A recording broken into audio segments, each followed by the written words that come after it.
Happy Information Wednesday, Chalyce McQueen here. Per my video, I want to revisit the conversation of the umbrella policy. The umbrella policy acts as an excess policy, and it covers your underlying exposures of risks, such as home and auto traditionally, and of course other items like other rental investment properties you may have, toys, etc. And in a world that we're currently in, where people are dropping their insurance, never had insurance to begin with, and quite frankly are just downright so happy, it's more important than ever to make sure that you have your bottom line and assets protected. As I mentioned in my video as well, 52% of all pending lawsuits are surrounding auto accidents. And on top of it, 35% of all accidents coming across my desk are involving drivers that do not have insurance, which are definitely a very scary number. And just remember, just because someone doesn't care enough to have insurance for themselves doesn't mean they're not going to care enough to sue you for yours. And that is why it's so important to make sure you have the proper coverage for your policies to begin with, and of course the umbrella to back it up further.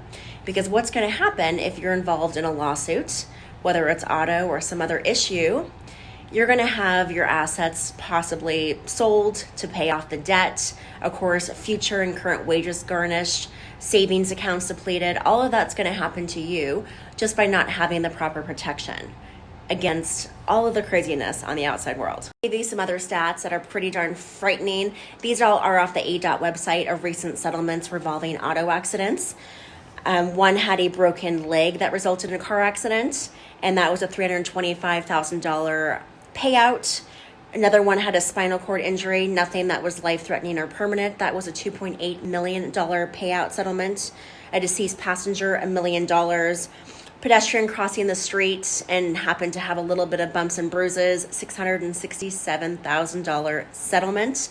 Remember the auto limits. We have 25/50, which is state minimum. We have 50, 100, 100, 300, 250, 500, and of course 500, 500, or 500 and $1 million if you have MetLife. Those are your auto limits. So think about how these numbers would have bankrupted you without an umbrella policy. An umbrella policy costs an average of $375,000 for the year, which is about $30 a month. From, as I was saying, an average umbrella policy costs about $375 a year, which is about $30 a month for $1 million in coverage. Obviously, the number of exposures you have under that umbrella policy and the limits you have, 1, 2, 5 million, so on, does increase the premium. I mentioned previously that I upped my umbrella policy to $2 million just based on what I'm seeing as a trend in the marketplace. And I'm glad that I did, especially getting to see how bad these accidents, these lawsuits, and the lack of insurance that people are now carrying. So do yourself a favor and make sure that you have the adequate protection for your family, yourself, your assets, because based on the numbers I gave you, there's a lot of exposure, a lot of risk, and a lot of resources to be sued. As I always say, state minimum $25,050 is not coverage at all. $50,100, you're getting better, but you definitely don't have enough coverage. 100, 300, I think is a happy medium, but to really have the protection, you need $250,500 in coverage so you can qualify for an umbrella policy.